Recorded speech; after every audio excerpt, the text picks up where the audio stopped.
শ্রীধাম নবদ্বীপ। মায়েরা, লীলা স্মরণে বসে কথা বলতে হয় না, অপরাধ। দেখো, পালাটির নাম হচ্ছে উত্তরাগষ্ঠ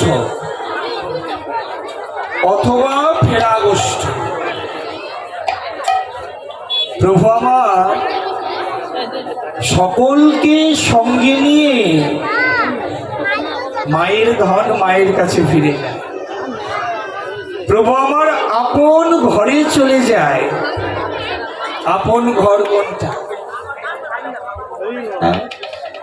চল রে মন নিজ নিকেতন। আপন ঘর কোনটা গো? আপন ঘর হচ্ছে যেই ঘরে, যেই গৃহে, যেই স্থানে একদিন সকলকেই যেতে হয়। দেখো,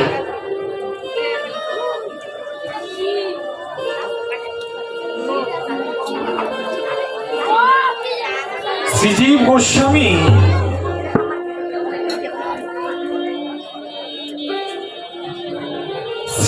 গোস্বামী গুরুদেব বললেন রূপ গোস্বামী।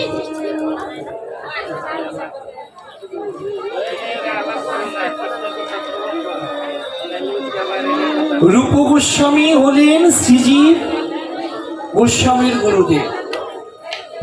দেখো, ওই আপন ঘরে চলে যাওয়া অথবা আপন ঘরটা চেনা, ওই পথের সন্ধান এমনি এমনি তো হয় না, একমাত্র গুরু কৃপা, শুধুই গুরু কৃপা।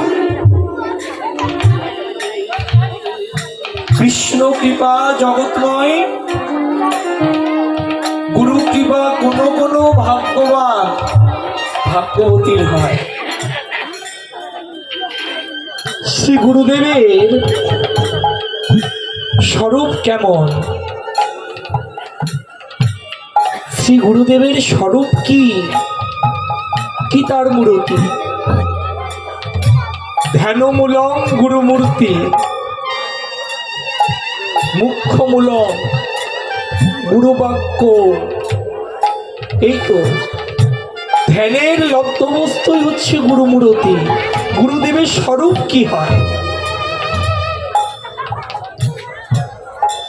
এই যে অসংখ্য বৈষ্ণবীয় গ্রন্থ কারা দিলেন? মহাজনগণ। তার একজন হচ্ছে রূপ গোস্বামী। তিনি গ্রন্থ রচনা করছেন। দেখো কতটা বৈরাগ্যের পরাকাষ্ঠা। বৃন্দাবনে তিনি গ্রন্থ রচনা করছেন। এমন সময় তৎকালীন সময়ে প্রসিদ্ধ এক প্রবীণ বৈষ্ণব তিনি এলেন। তিনি এসে বড় প্রাচীন, বড় প্রসিদ্ধ, এসে দেখলেন রূপ গোস্বামী গ্রন্থ রচনা করছেন। বললেন, রূপ, তুমি গ্রন্থ রচনা করছো? বা দেখে আমার প্রাণটা জোড়ালো। তবে একটা কাজ করবে, যখন গ্রন্থটা রচনা হয়ে যাবে আমায় একবার দেখিও, আমি তোমার ভুলগুলো সংশোধন করে দেব। শুনতে পেরে রূপ গোস্বামী আকুল হয়ে বললেন, এ আমার অহোভাগ্য, আপনার মতো পরম বৈষ্ণব আমার গ্রন্থের সংশোধন করবেন, পরম ভাগ্য আমার। কিন্তু এই কথাটা শুনলেন রূপ গোস্বামীর প্রিয় শিষ্য শ্রীজীব গোস্বামী। কি আমার গুরুদেব গ্রন্থ রচনা করছেন, আরে সেই গ্রন্থের ভুল ধরে দেবেন কিনা আরেকজন? কেন? এ আমার গুরুর অপমান, এ আমার গুরুর অপমান। তিনি যেন এই কথাটা সইতেই পারলেন না।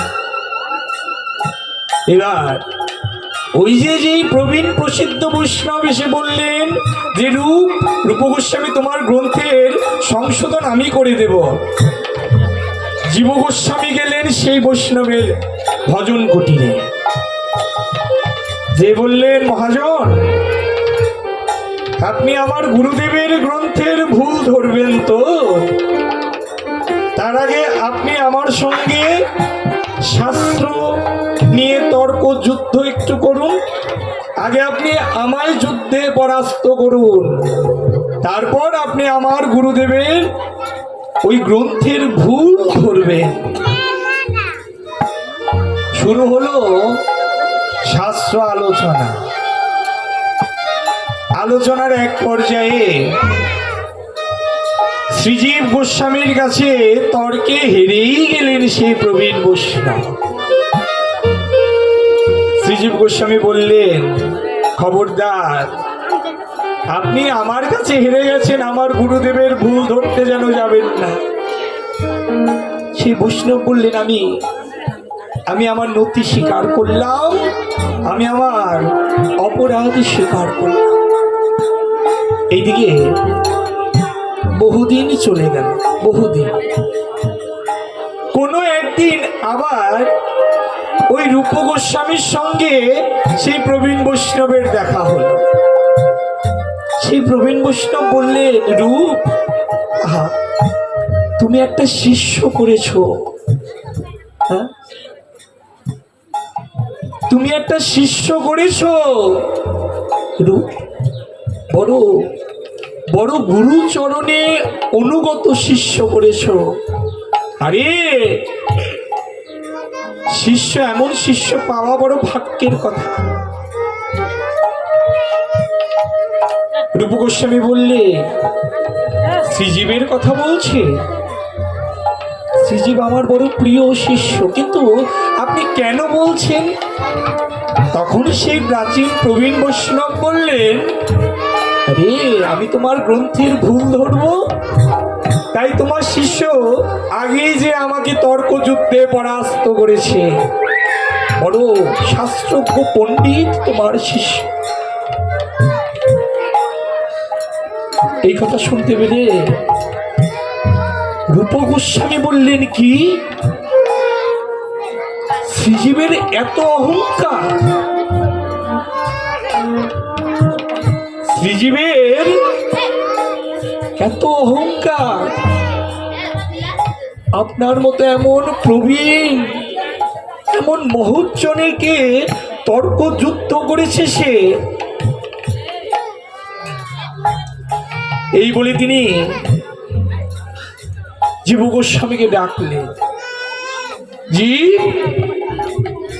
তুমি নাকি তর্ক যুদ্ধে মহোজ্জনকে পরাজিত করেছ? এত অহংকার তোমার? এই বৃন্দাবনে সকলেরই ঠাঁই হয়, কিন্তু এই বৃন্দাবনে কখনো কোনো আত্ম অহংকারীরই ঠাঁই নাই। এই বৃন্দাবনে কোনো আত্ম অহংকারীর ঠাঁই নাই।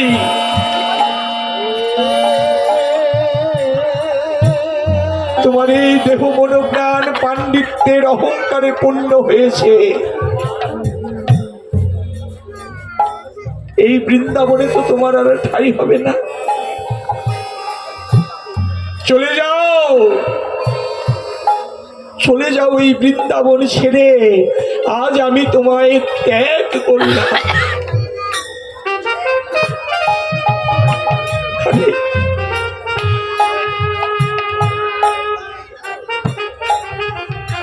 আছাড় খেয়ে বললেন,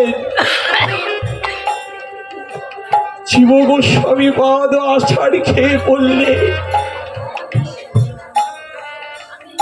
নিজের সর্বস্ব,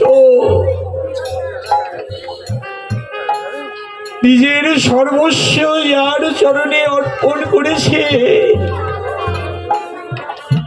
আজ সেই পরম দয়াল সেই গুরু আজ চরণ ছাড়া করলো।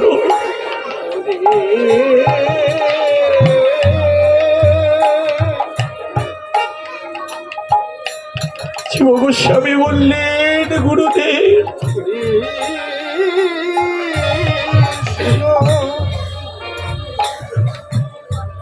এই অধম পতিত জীবের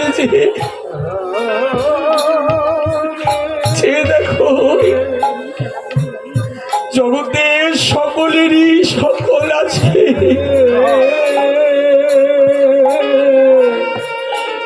জগতের সকলেরই সকলই আছে, কিন্তু তোমার ওই দুটি চরণ ছাড়া যে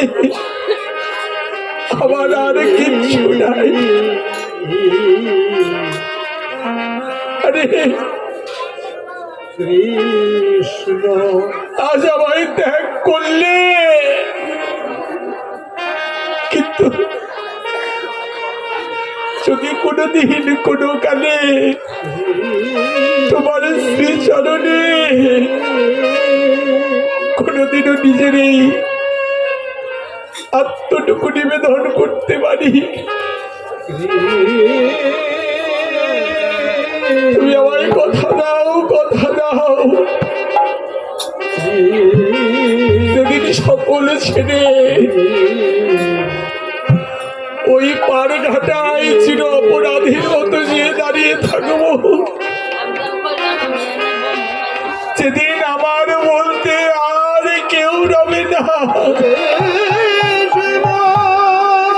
সেদিন চির অপরাধীর মতো ওই ভব সিন্ধু পারে যে দাঁড়িয়ে থাকবো। দয়াল হে, সেদিন যেন তোমার ওই চরণ ছাড়া